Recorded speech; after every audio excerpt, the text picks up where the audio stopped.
In today's video, I will walk you through how to accept online payments with Square. Start by adding a section to your website for the product or service you want to sell. Then add a button that customers can click to continue to checkout. The button should link to a Square payment page instead of collecting credit card information directly on your website.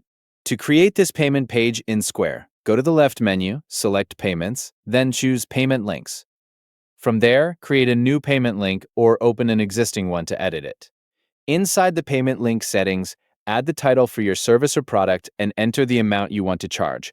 You can also choose the payment frequency. If you want customers to pay once, select a one-time payment. If you want recurring payments for a membership or subscription, choose the recurring option. Next, add a description for the payment page. You also have the option to upload an image if you want to include one later. After that, set up the redirect after checkout. In the payment link settings, add the URL for a thank you page on your website. This page will appear after the customer completes their payment. Review your payment settings and disable Afterpay or Affirm if you do not want those payment methods enabled.